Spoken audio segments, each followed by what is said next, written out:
Back in town on a red baby, don't make me wait. Body like been a long while, and I just wanna taste. Let's be alone. I put it down when I come around. Hi you guys, and welcome back to Talkin Smack. I am so freaking excited to have this guest, Rejie. I was able to meet her in September of last year, and now we're homies, and I am just so excited to be connected with her, and I cannot wait for you guys to listen to what she has to say.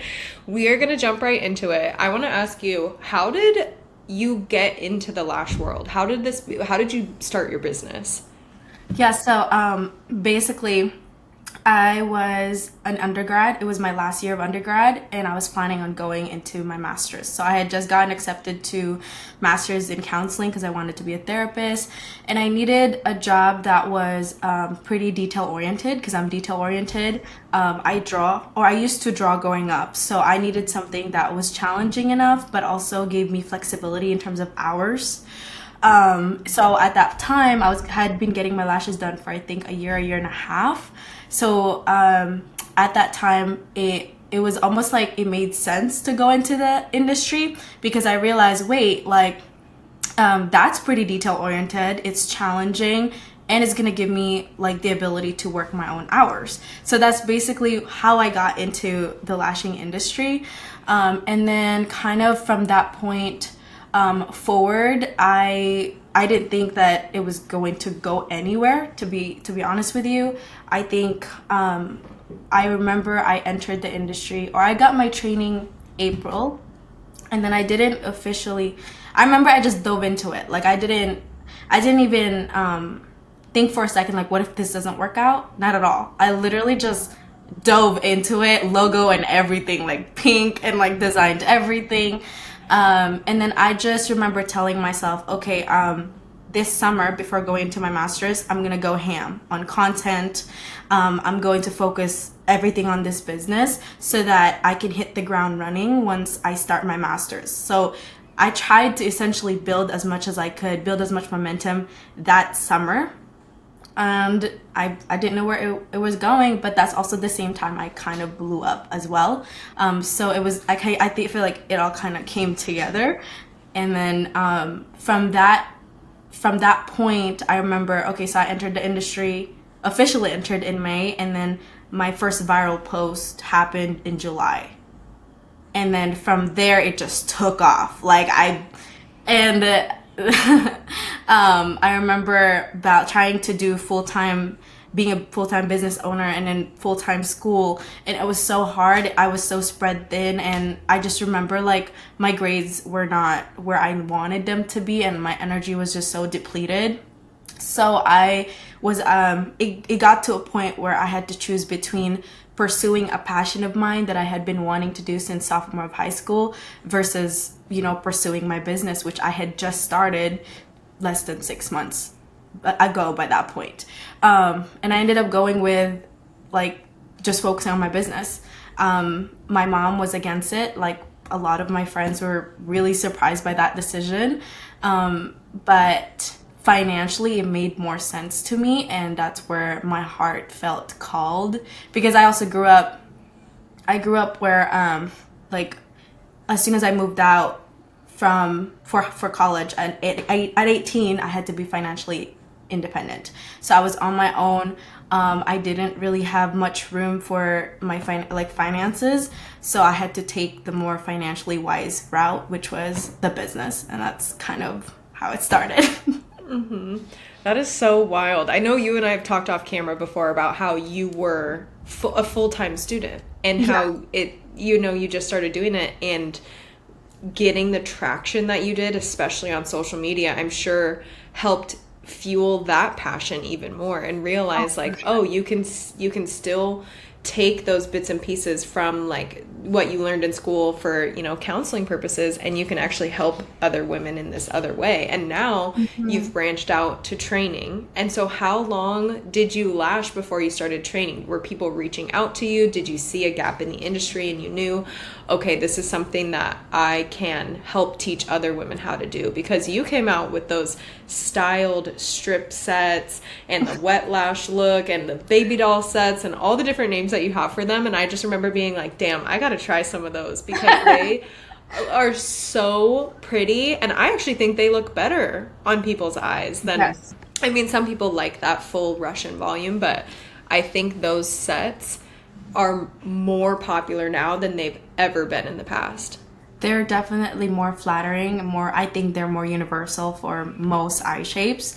And so going back to your question about like training and how I got started, basically, the funny thing is I knew that as soon as I took my first lash course that I was never just gonna do regular volume sets.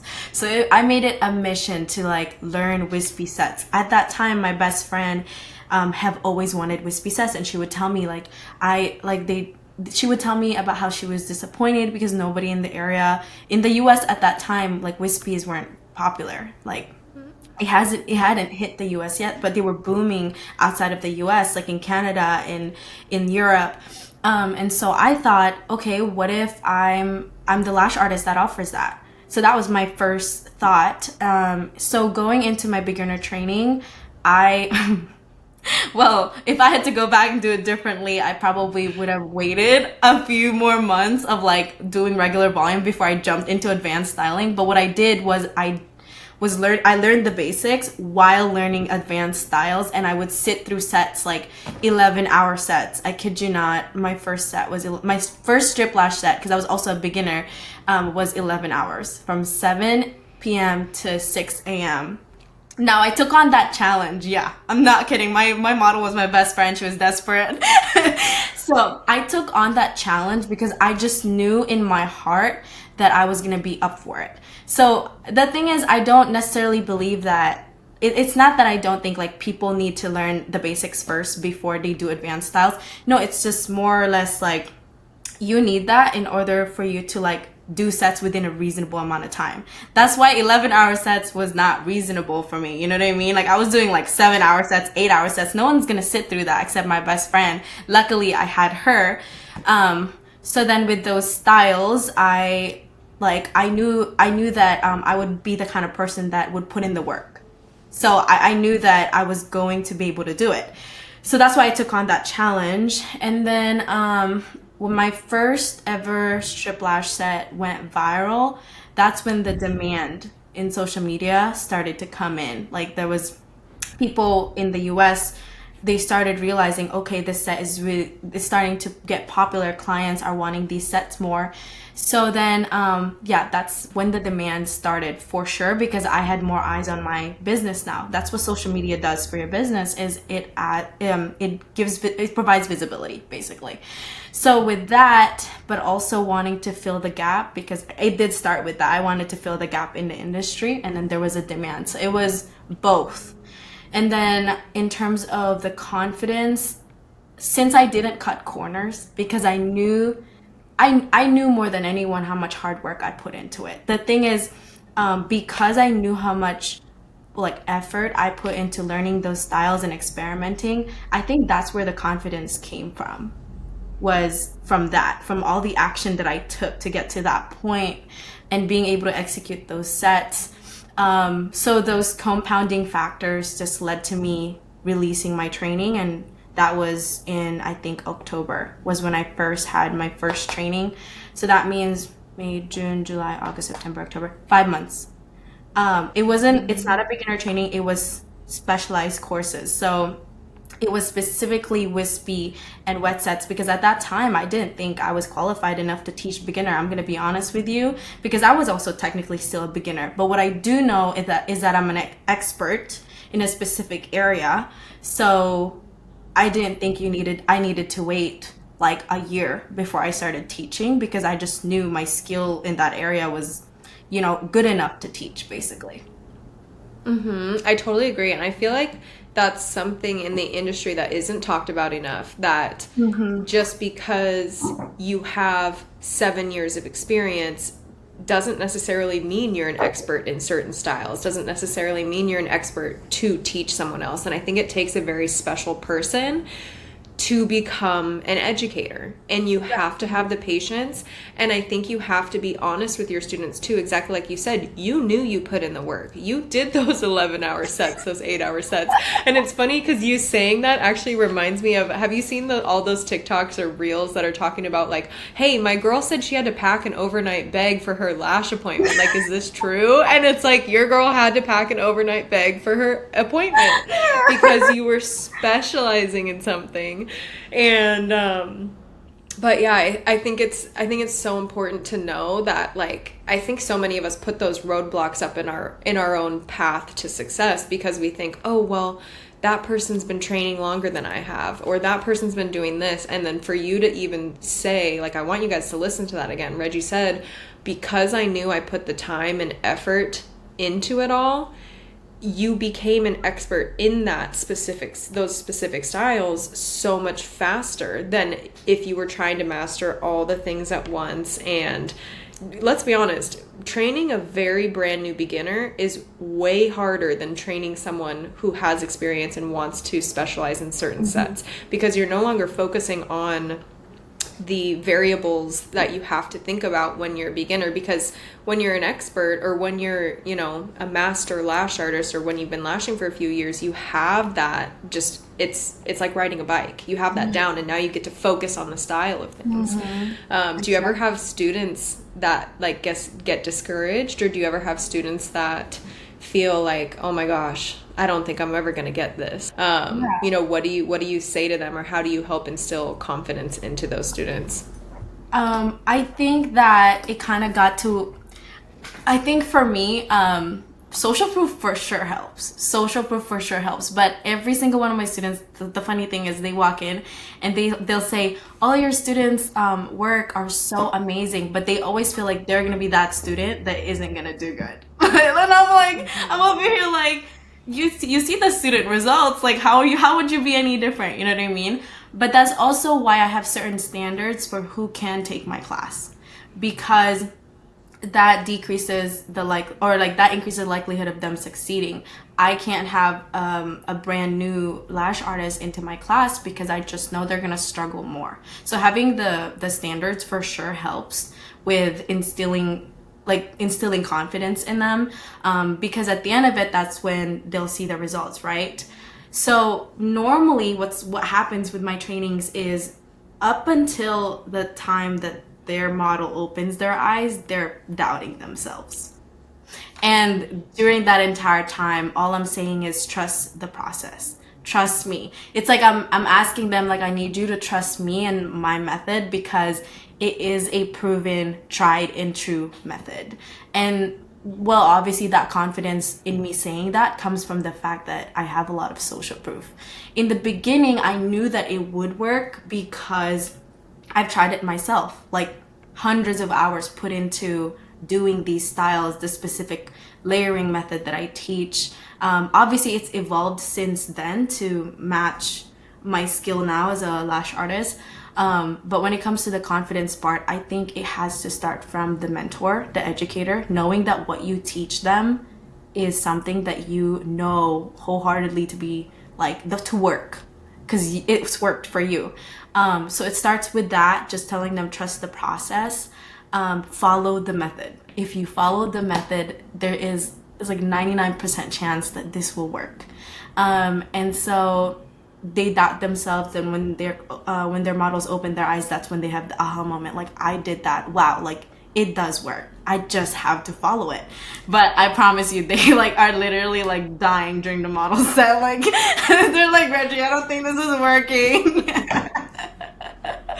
I'm not gonna lie, anytime I've done like strip lash sets or wet sets, things like that, when the model's eyes are closed, I'm like, I hate this set. I don't like it at all. What is wrong with it? Why is it not gonna look right? And I'm checking with the mirror. I'm like, oh, I don't think this is gonna be what I'm thinking. They open their eyes and I'm like, oh, I actually like it. Like, it looks really good. Exactly. And so I think you're right. I think it's tough, because especially like me being like Russian volume trained and looking for that perfect top line, you want that fullness, you want that, like, you know, black, thick curtain, it's really easy to tell if you're going to like the set when their eyes are closed. But with strip lash and wispy sets, it's so different. And I think too, the more that I've done it, and I'm sure you felt the same way, the more you do it, and your students too, you look at the set with the eyes closed and you're like, oh, this is going to be bomb. Like, I'm super excited to have my clients open their eyes, because you start to realize what you're looking for in that specific set.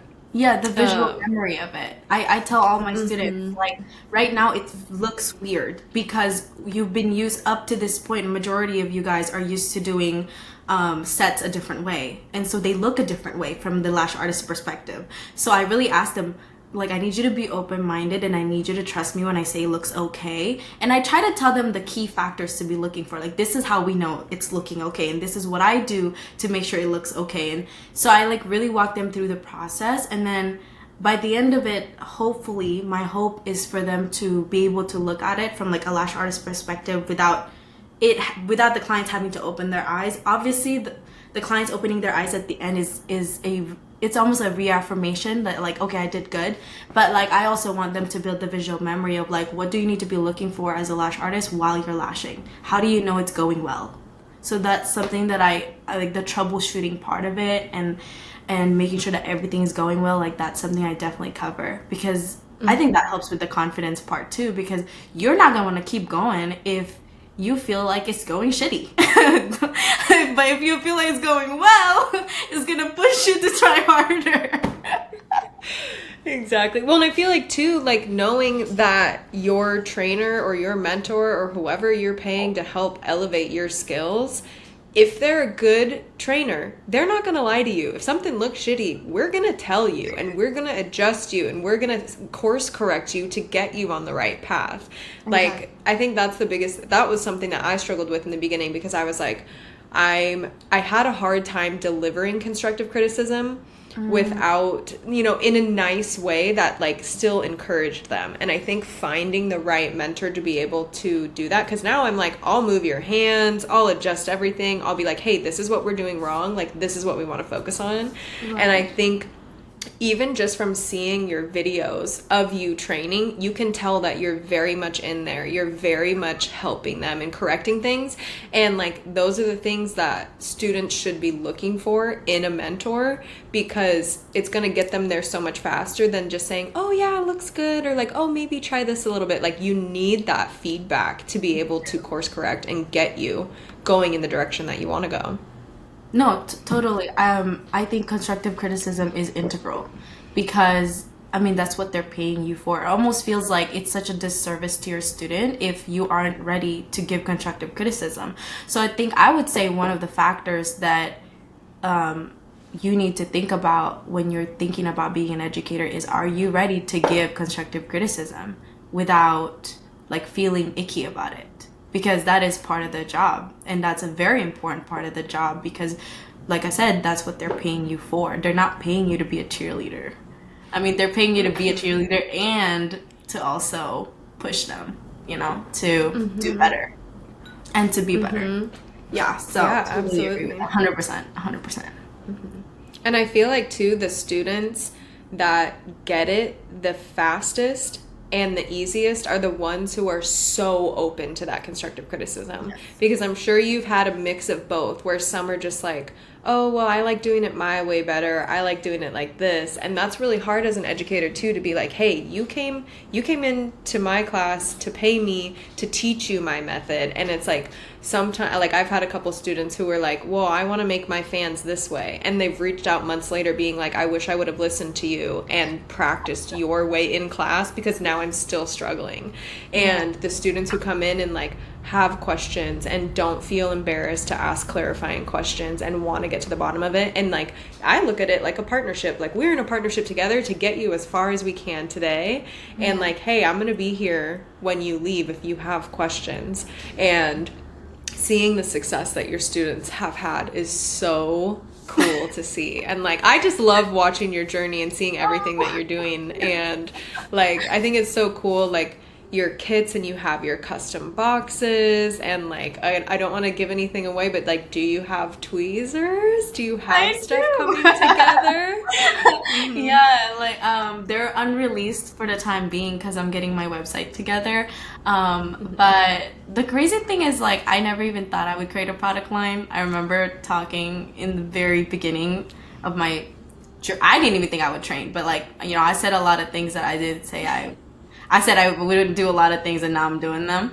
One of those things is definitely tweezers. So my students have been receiving them. So I think it started a few months ago was when I finally received my shipment, and ever since then it's been going so well. We've been receiving amazing feedback, and I'm excited. I'm actually gonna send you some to try. I love that. Yeah, please try them out. I don't have a launch date. I don't like strict timelines. So when people ask me like, when are you gonna launch? I'm just like, I don't know. Like, because I know myself. When I give myself like strict launch dates, I stress out, and then I'm just like, I procrastinate, and I can't do it. So I try to be flexible with it. I'll just say probably mid year it's looking like it's mid year would be the launch. But yeah, it's gonna be exciting. I'm trying to step into the product line realm like slowly. I don't plan on having like a full collection. I don't think that's I don't feel like personally that's where my journey is taking me. Like I love training, and I love like online courses right now, so that's like kind of been majority of the focus. But with the product line, of course, that has to be quality, so that's why I'm taking it really slow, because after talking to a few people that do have product line, you know, a lot of them say that they wish that they did it one at a time, like one product at a time, instead of releasing so much all at once, which I do agree now that I'm in that space. Yeah, but I'm excited. Yeah, that is so exciting. I'm so excited for you.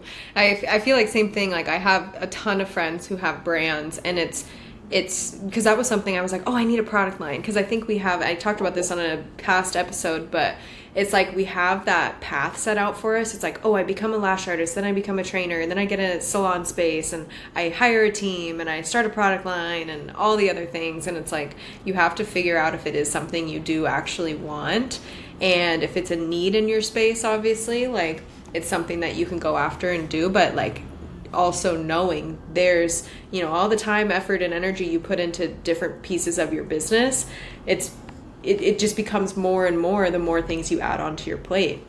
And it's a lot of work. And so I think it's so cool. Yeah, I think like piggybacking off of that is one thing you don't ever want to do is build a business that you don't love. Because no matter how much revenue it brings in, I mean, I've seen way too many people have to break down their entire business models and start again, because at one point they started building a business that they didn't love just to be able to say, hey, I made more money this year than last year. Like, I don't think it's worth, I mean, for instance, like, maybe the idea of opening up a product or having a product line and opening up a salon, maybe it doesn't excite you, right? But you know it's going to bring in more money. I mean, personally speaking, I wouldn't even consider it, because if your heart isn't in it, then it's only a matter of time before you burn out. Every single thing that you add onto your plate is at one point your time becomes so precious that like you need to evaluate the things on your plate, you know what I mean? So I think like you just don't want to end up building a business years down the line based on revenue, instead of like if it's something that excites you. I mean, I don't know if you know Vanessa Lau. Yeah, so she's a great example of like, I read her newsletter. She recently had to step away from her business, and like she literally broke down everything down to I think one employee now, and she was making millions on her business, but it got to a point where it was just like, you know, sucking the soul out of her, that like the money was not worth it anymore. So I think that goes to show that like you have to really follow your heart and what excites you when it comes to your business, because that is the reason why we went into business to begin with, right? Is to be able to do what we want, not what we think we need to do. Oh my gosh, exactly. I couldn't agree more. Okay, so I want to switch gears a little bit now. So we've talked about like how you came into the industry, training, all these different things. Tell us about social media, and tell us like how, like, I know you said like your first viral reel, and we were talking about this off camera. Your reel with the boyfriends that came in for the training got like, it's like 200,000 likes and counting. Like, literally insane. And first of all, it's so cool to see like the boyfriends support too for your students, for them to just be like, sure, you can lash one eye of mine, and like all their sets looked good. I hoped they felt bonita and like so beautiful. I know so many comments saying, I hope they felt bonita. That's so funny. But yeah, like, okay, also, I'm going to plug your aesthetic editor course. I bought your aesthetic editor course, and it is insane to see how many steps you have to edit your reels to get them, like, reel ready or TikTok ready to, like, be presented in a way that you want your feed to look like and show up and everything. And like, I guess I would love for you to speak to the importance to you of like having things aesthetically pleasing and in a way like how, like, I don't know, I just think it's so cool. I think everyone should buy it. We'll have it plugged in the description in the show notes, so you can go support Rejie and buy her course. But yeah, like your Instagram feed is incredible. And what, made you want to go down that path of making, taking the extra steps to create beautiful reels? So I think that, I think packaging has always been a huge deal in like business. I mean, if you think about, like skincare, makeup, they care a lot about packaging. And I think packaging also in a way is part of like your brand. If you're going for it's an extension of your brand basically. Like if you're going for a more luxurious brand, then you're gonna want to match that with your packaging. If I were to go to Starbucks and for some reason they stopped giving me like, I don't know, let's say they downgrade their cups, it's gonna feel weird. I would say it's probably not gonna feel as quality. So it's just like all of that. I think packaging is huge, especially since we are in the beauty industry. And with a lot of us now in the online space, being that Instagram is almost like our business card, I would like to think it's your portfolio. So when somebody goes into, or like, I guess your storefront now, so you don't need to have a building, but treat your Instagram like it is your building. When somebody goes to your account and they look at your account, what would it mean for your business if somebody were to make assumptions by looking at your account? What would it mean for your business? And personally speaking, I would like for it to mean quality. I would like for them to associate it with care, because I think the way I think about it from a consumer perspective is if she puts this much care into the presentation, the packaging of her work and her reels and her content, then she's probably going to put a lot of care into her paid containers. So that's kind of like the association that I make between the two. Do you necessarily need to have a perfect Instagram? I don't think so. Like, I don't think my Instagram is completely perfect either, but it does need to, like, you need to be able to go into the Instagram and be able to see, okay, there's quality into this. The content itself is quality. The information is quality. How it's being presented, like video quality, for instance, the photo quality, like I probably would not post it if it was blurry. I try to sharpen it in my, like, one of my editing hacks is I always sharpen my videos before I post them, especially because Instagram does have a tendency to kind of blur it out. So it's just, I think that overall, like, if we think about it from a consumer perspective, people make split-second decisions to whether to follow you or not from looking at your account. I mean, yes, it's shallow, but it is the truth, right? Like, people go in your account and like, do I follow or not? And they look at the first 9 posts. And so to me, I want to convert as many followers as possible, because if I do that, then the likelihood of them being converted to customers and actual sales is going to be higher than someone who decides not to follow me. And so that's kind of basically, that was the shift for me, because I used to think, oh, I don't need it to be perfect. Yes, I don't. But at the same time, I needed it to be presentable. And when somebody went to my page, I wanted the reel covers. So some people prefer not to have titles. I prefer to have titles because I wanted my page not to only be presentable, but I wanted it to be a resource. And if I want it to be a resource, I need it to be user friendly. So yes, it's aesthetically pleasing, but it also is user friendly. Because if somebody goes on my account, they'll see like, okay, this reel is about this, and this reel is about that, and this carousel is about this. So it's not confusing to find some sort of resource. Whatever you need to find, like, it's gonna be easy to find on there. So yeah, that's kind of how I got into all that. Well, I think that's important too, because what the message that you're conveying is, hey, I'm very intentional about my content. I'm very intentional to make this easy for you, for the consumer who's consuming my content.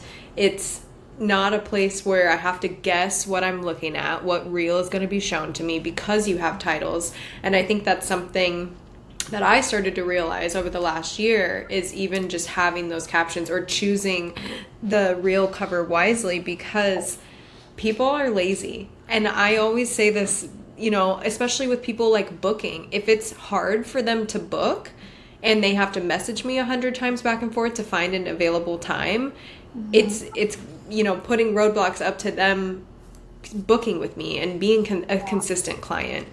And if I have a booking link where it's easy for them to go in and pick whatever time they'd like to come see me, I'm creating ease in their life. We want to make other people's lives easier. And, you know, you putting the intentional time and effort to make it easy for people to follow you and interact with your stuff is probably exactly like you said. It's just an easier way to get them into your product suite for whatever offers that you have, your online courses, your coaching, your in-person trainings.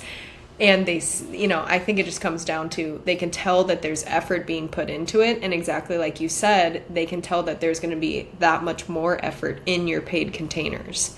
No, and that's huge. Precisely. Exactly. 1,000%. That's exactly why I started to put more care into packaging. And I also think, like, I say packaging, like, I mean, like, the digital packaging. I also think that, like, I mean, I try to study a lot of, like, the trending reels. That's kind of like part of our jobs now as content creators. You want to be analyzing, like, why is this reel doing so well, right? And the thing is, I can't help but notice it's because they're aesthetically pleasing. I mean, as much as, like, we think it's shallow, it's really not. I mean, we're just normally, especially in the beauty industry, we gravitate towards things that are pretty, right? And so I think, like, if we look at it from a marketing perspective, like, it just makes so much sense that we need to put in more effort in the presentation of the things of our work. Absolutely. I saw, if you guys listeners listening follow Lash Guy Pro, he posted something not too long ago talking about the marketing behind our photos, behind the content that we put out. And it was showing the behind the scenes of what McDonald's does to make their burger look delicious, or like the lava cakes to make them look like they're oozing more, and like the Elmer's glue that they're using on this food to make it look a certain way. Right. And he even went on to even say, like, I edit my lash photos. Like, I edit certain things because it's my portfolio, because it's going to look different in person than the camera's going to be capturing it, whether you're using an iPhone or whether you're using, you know, a nice camera. I have both. I've played around with everything. And, like, there are still certain things where he was showing how he made the lash line a little bit darker. And that's something that in my mind, I was like, oh, that's a huge no, you shouldn't be doing that, like in the very beginning years. And now it makes sense to do that, because just because it's showing up like a little gray or softer on my photo, but in person I'm looking at them and they are dark.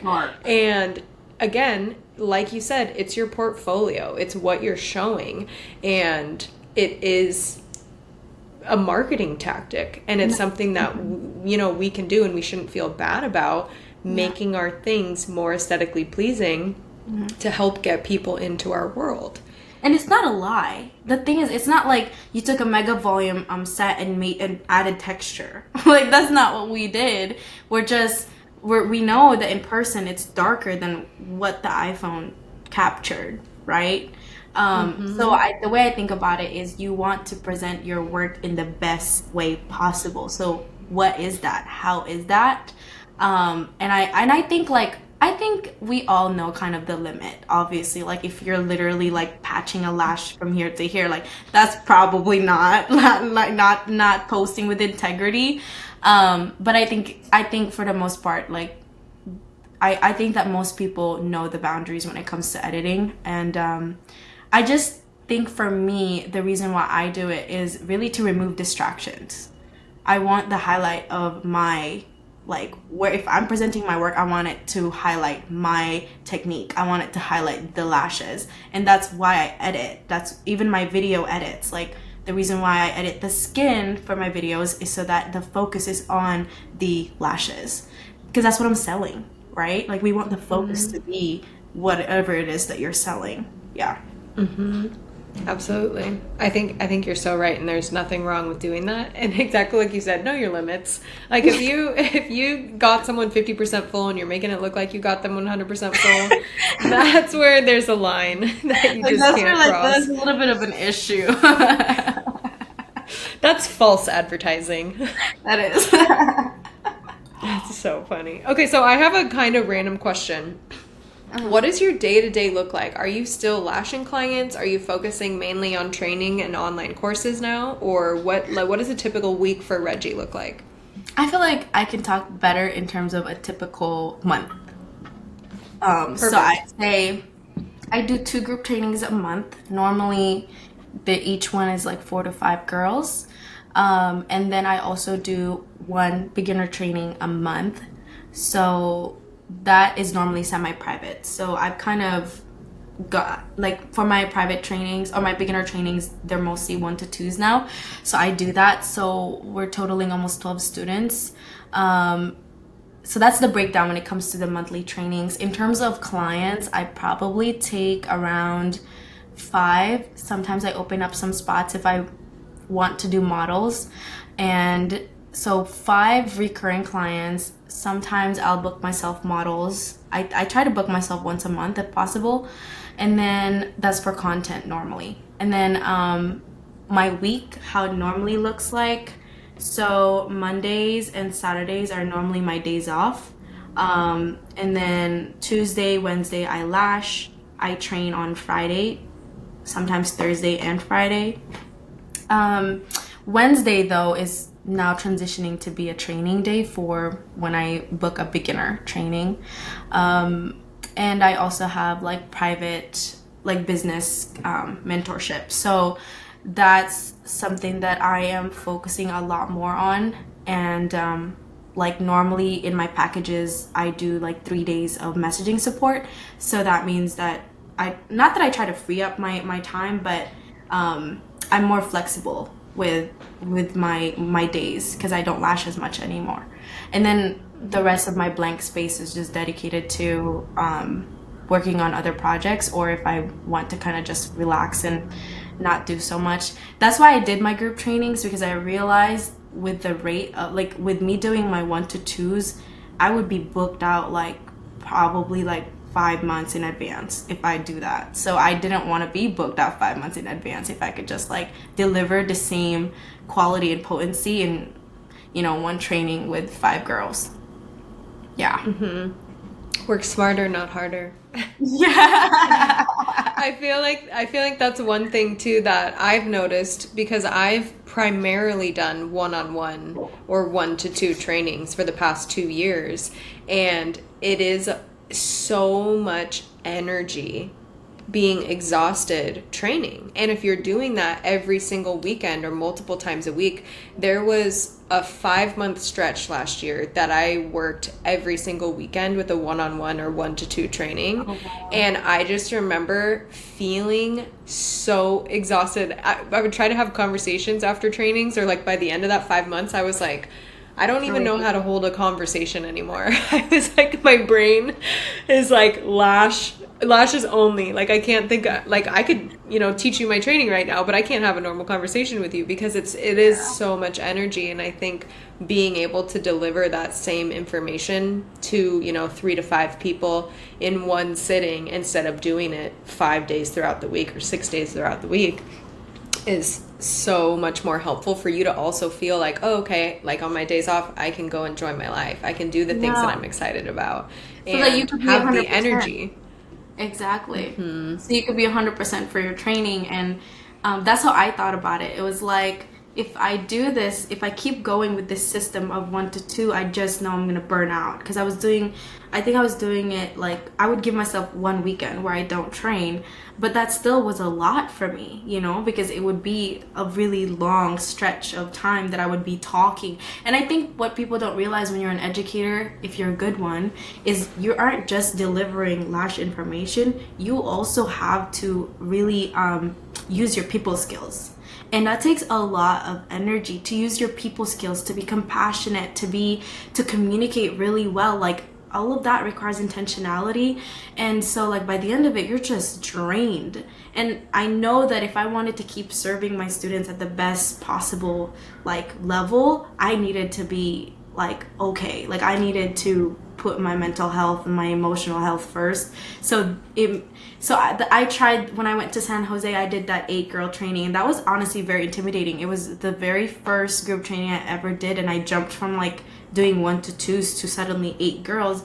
But I did employ help because I knew that was going to be way too much of a stretch for me. So I got an assistant for that. But I think after experiencing the 8-girl training, that's when I kind of knew my capacity. Okay, as I was saying, basically, that's when I kind of knew. That's when I gauged where my capacity was at, and that's why majority of my trainings are now, for my groups, it's 4 to 5 because I'm a solo artist. So, yeah. I love that. I think that's so important to be able to recognize that as well and realize like, okay, I do need to take that step back. I do need to have that time to recharge so I can be 100% for my trainings.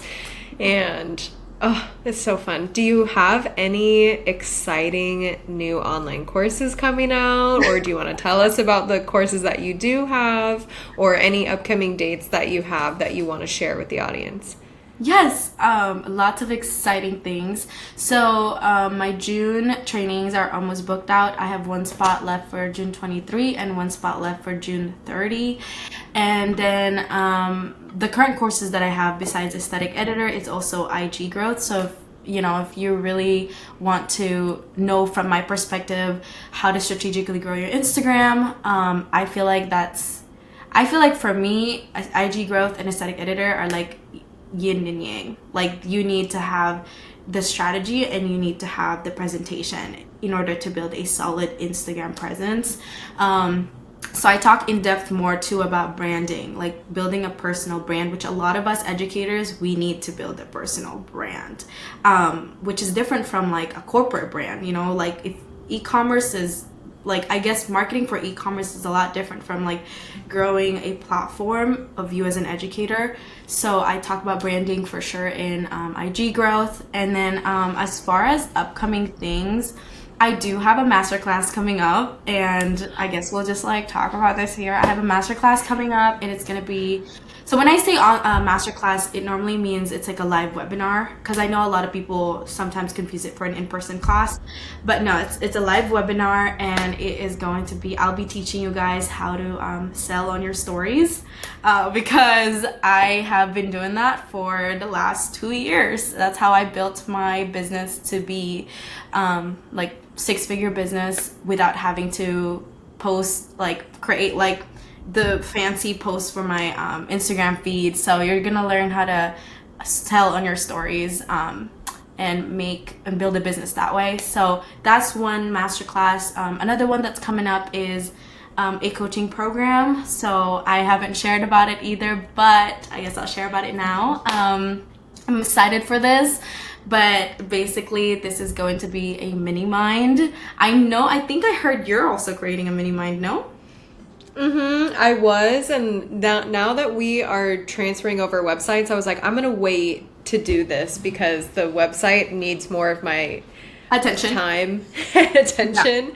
And so I was like, okay, until I can put 100% into this, I'm going to put it off. But it's like, I get so excited about everything that I'm like, oh, I got to start talking about it and creating buzz around it.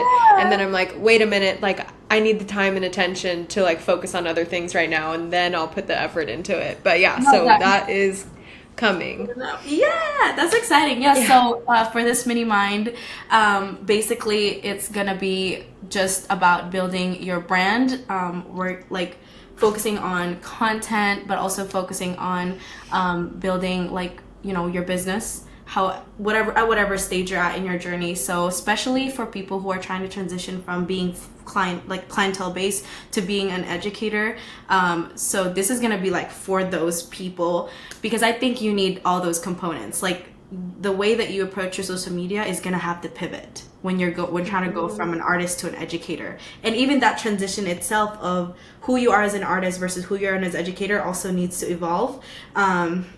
And your content too needs to change. So it's basically that's gonna be it's basically gonna be the focus of the mini mind. So I think I'm planning on launching that sometime in May. I haven't yet fully decided, but yes, it's exciting.